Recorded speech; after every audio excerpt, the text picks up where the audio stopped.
आप सभी का फिर से स्वागत है एक नए वीडियो में, जो कि महत्वपूर्ण जानकारी आप सभी को जानना भी चाहिए। जैसे कि मैं आज लेकर आया हूं आपके लिए नए संसद भवन की संपूर्ण जानकारी, यानी कि जो देख सकते हैं आप फोटो में, जो हमारा नया संसद भवन बनकर तैयार हुआ है, किस प्रकार का हुआ है, इसमें कितनी लागत आई है और ये कहां पर स्थित है, इसके वास्तुकार कौन थे, तो ये सभी चीजें आपको देखनी है। तो बस आप इस वीडियो में बने रहें अंत तक। तो चलिए हम स्टार्टिंग करते हैं आज के नए संसद भवन के बारे में संपूर्ण जानकारी। तो देखिए, जैसे आज का टॉपिक है आपका न्यू पार्लियामेंट, यानी कि नया संसद भवन। उसका फर्स्ट पॉइंट है आपका स्थान, यानी किस जगह ये स्थित है। तो इसका स्थान है नई दिल्ली। जो हमारा नया संसद भवन है वो है कहां पर? नई दिल्ली में। ये आपको याद रखना है। इसके अलावा आपका अगला पॉइंट है आधारशिला। ये एग्जाम की दृष्टि से भी महत्वपूर्ण है और आपकी जानकारी के लिए भी महत्वपूर्ण होती है कि जो नया संसद भवन था उसकी आधारशिला कब रखी गई। तो कब रखी गई थी? 2 अक्टूबर 2020 को। कब रखी गई थी? 2 अक्टूबर 2020 को। इसके अलावा इसका निर्माण कार्य शुरू हुआ था, यानी कि ये बनना स्टार्ट हो गया था। कब हुआ था? 20 दिसंबर 2020 को। तो जो हमारा नया संसद भवन है उसका निर्माण कार्य शुरू कब हुआ था? 20 दिसंबर 2020 को। जबकि जो उसकी आधारशिला रखी गई थी 2 अक्टूबर 2020 को रखी गई थी।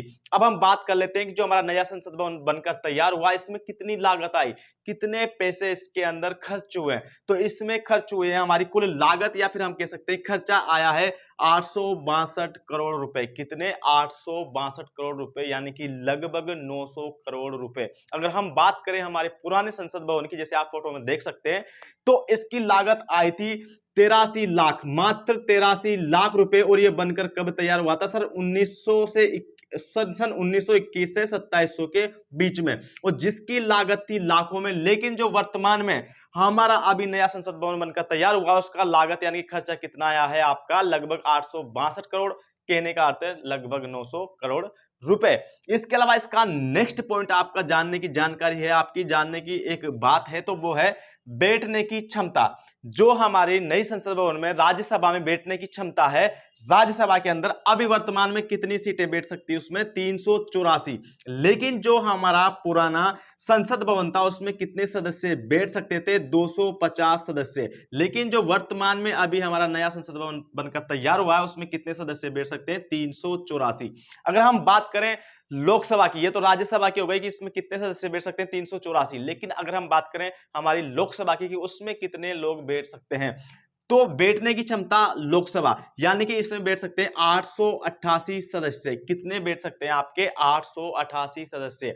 लेकिन जो हमारी पुरानी संसद भवन थी उसमें कितने बैठ सकते थे? लगभग आपके 550 सदस्य। यानी कितने की बढ़ोतरी हो गई आपकी, ये भी आप देख पा रहे हैं। इसीलिए इसका क्या किया गया था? निर्माण किया गया है। इसके अलावा हम नेक्स्ट बात कर लेते हैं क्षेत्र, यानी कि कितने एरिया में फैला हुआ है। जो हमारा नया संसद भवन बनकर तैयार हुआ है कितने क्षेत्रफल में फैला हुआ है? तो यह फैला हुआ है 64,500 वर्ग मीटर में। कितने में? 64,500 वर्ग मीटर में।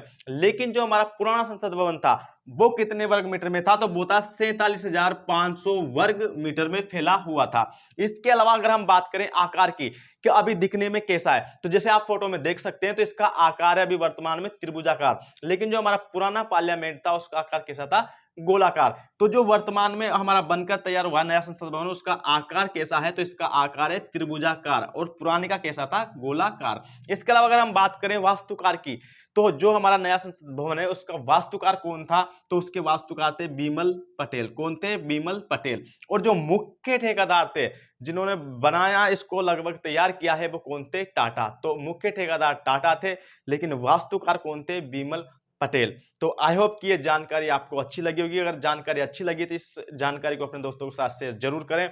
और इस नए संसद भवन के बारे में आपका क्या कहना है वो आप हमें कमेंट बॉक्स में कमेंट करके जरूर बताएं।